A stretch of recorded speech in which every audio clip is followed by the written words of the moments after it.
And the handhelds just keep coming. Today we have the AYANEO Pocket ACE. This is a pre-production unit sent over from AYANEO. This is going to be a quick unboxing, take a look at a few games, and we'll get a good idea of what the device might offer as the Indiegogo gets ready here. So stay tuned, more to come on this. They will be sending a final review unit when it's time. All right, let's hop in.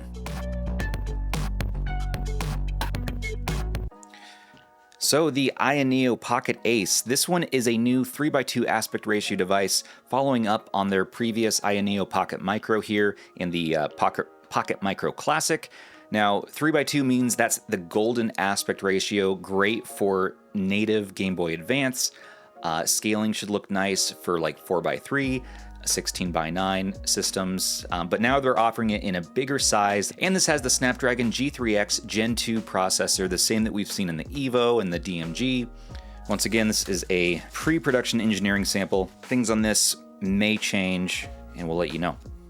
So this is the Retro Power colorway. This is a 16GB configuration of RAM here with 1TB of storage. My goodness, this is beefy. We do not know the price yet, but we have to guesstimate this is going to be at least $300, possibly $400 or more, depending on the colorway option.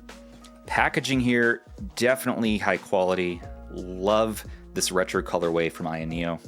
Now, the Pocket Evo is one that I really enjoyed. However, it was pretty large, and so I like to see the power of the Snapdragon G3x Gen 2 in a smaller form factor.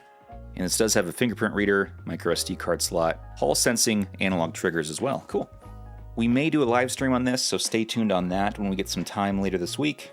Oh, okay. This is comfortable. This is like thick. I like that. I like the plastic on here. So this is definitely high quality plastic along there. I don't see fingerprinting. It's a little cold from being in the mail. But beyond that, yeah. We do have what looks like a glass front, much like you see on the Micro here. This appears to have the same joysticks as the Pocket Micro here. So that'll be ideal to get some caps. Let's see what else they have in the box. Aha, would you look at that? So we do have joystick caps here. Those are not quite the right size for this model. Also sent along a 4.5-inch HD tempered glass screen protector, a stand. We have the iSpace manual, fun stickers, and look at this. We've got a fun desk mat, mouse pad situation here. So these should be bonus items that you can order if you get one of the higher end packs. Or you can probably buy this on its own in a bundle, but look at that. It's too big to even show the full thing on camera. Your handy dandy cord. What else is in here? Bigger sticks. So let's go ahead and swap those out. Looks like these are easy to pop on. Okay, yeah, I definitely like that size better. That is definitely more comfortable for joysticks. You got nice full range of motion there. You can pivot all around, you're not getting joystick grind. Let's try the buttons. These feel even a little bigger than the Evo buttons. I like that. They're quiet, although they are a little clacky, but they feel good. Play and travel feels about right there.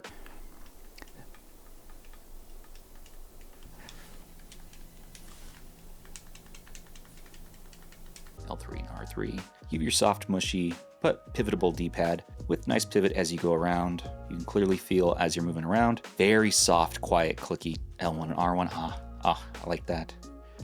And your Hull L2 and R2. Micro SD card slot on the right. And we're gonna get loaded up here and put our Samsung Pro 512 in. And you actually on this one get two function buttons. It says LC and RC, left click, right click maybe. Volume down, volume up. Fingerprint reader, you have your exhaust for the fan and your intake for the fan. On the back, pretty minimal AYANEO branding. Then you have the specs right there. Okay, so that's the iSpace button, your function button in Android.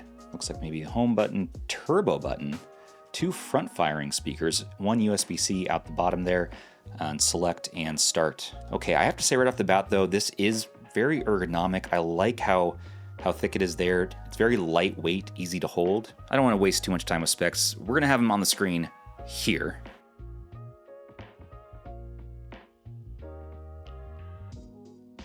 Yeah, I like the curved body here. That is so smooth. You have a matte plastic shell here. Not fully matte though. It is slightly slick, but I'm not seeing fingerprints. Yeah, I like the range of motion though on these joysticks. All that feels good. Now, as far as the screen goes, this does appear to have a flicker-free display, so we shouldn't see PWM here. viewing angles are pretty solid. No, it's not OLED, but you do have what looks like a very crisp, vibrant IPS. Now, we're not going to be getting into benchmarking or anything crazy today. This is the briefest of overviews. And here's your familiar AYANEO Android experience. Let's do a audio test.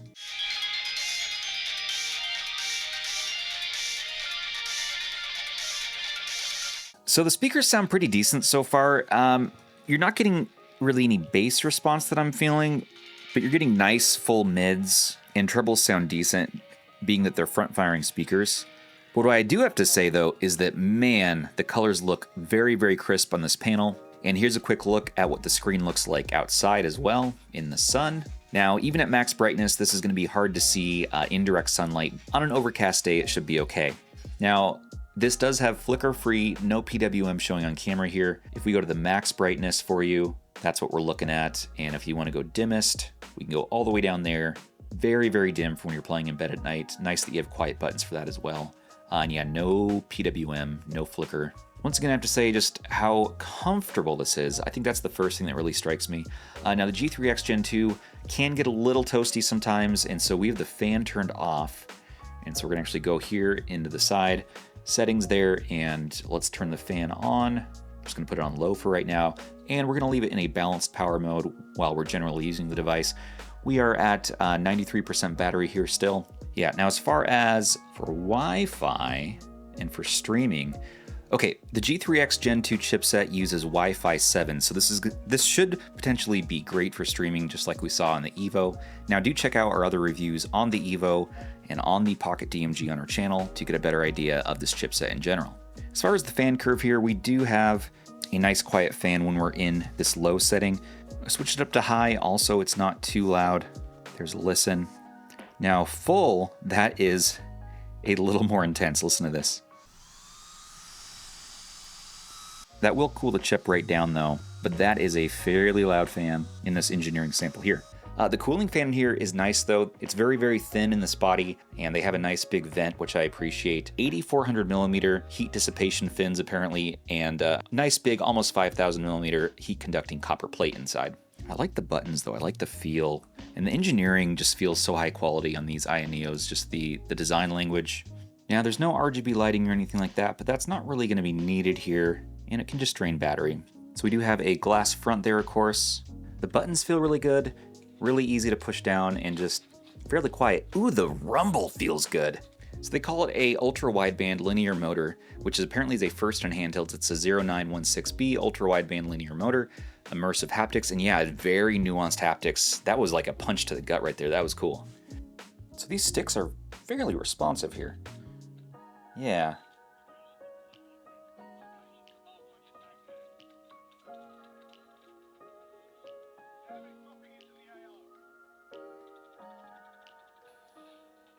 Oh, it's already mapped too. Love that.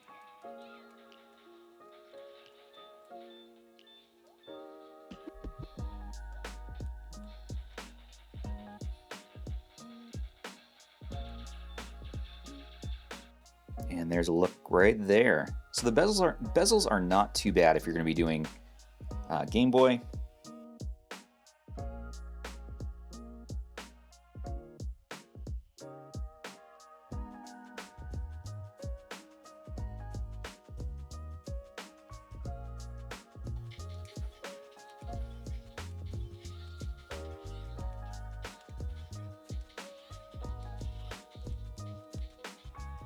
And so far, not getting hot here.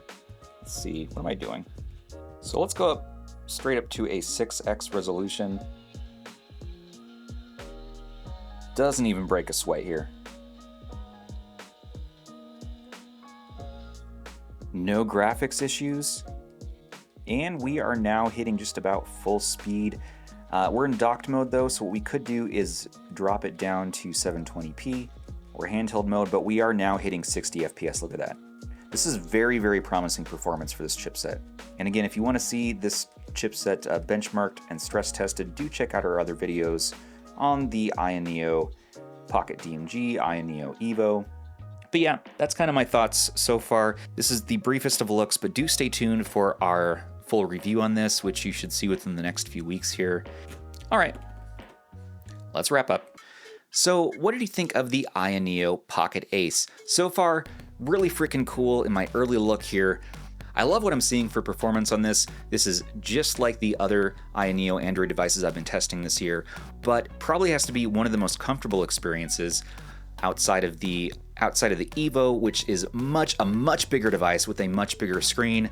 But that one also is beautiful, and I like the retro power colorway on these units. So again, we don't know price yet, but do stay tuned. I'll have the Indiegogo linked in the description to follow it. You can sign up for email alerts, and we should be seeing that go live soon. And you will be seeing a review from me as well that goes more into benchmarking and testing and seeing all the different things we can do with this.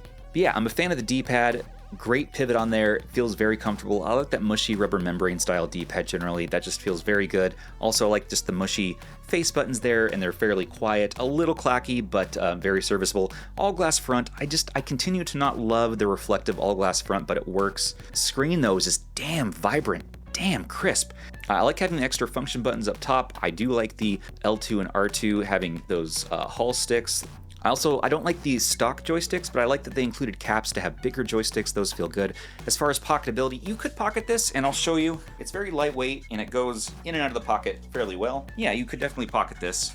There's a lot more testing to be done, but while I do like the plastic on here and the coating feels pretty good, you know, the one thing that I found that I didn't care for as much is the speakers and the sound clarity. I do hope that they improve that just a little bit in the final. And the software I know is not finished. This is once again a pre-production engineering sample, so there's more to come on this. Overall, this is a cool option if you like 3x2 aspect ratio gaming and you want like the most premium experience for that, much like they offered for the AYANEO DMG, giving you like the best Game Boy experience with a close to 8x7 aspect ratio screen.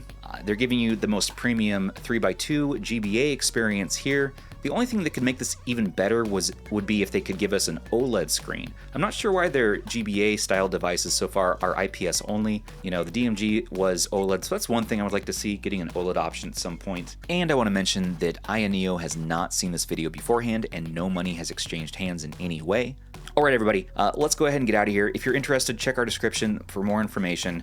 Don't forget to like, comment, subscribe, and share to stay in the know for all of your favorite retro handhelds. And a special thanks once again to our channel members, our patrons, our subs for making everything here possible for us. Perks with RH start for as little as $3 a month. Join us in our Discord to chat and play games, and join me on the next video. We're going to be talking more about this AYANEO Pocket Ace and more on the podcast very soon. Till the next one, this has been Stubbs saying, take care of those handhelds, everybody, and each other. Bye.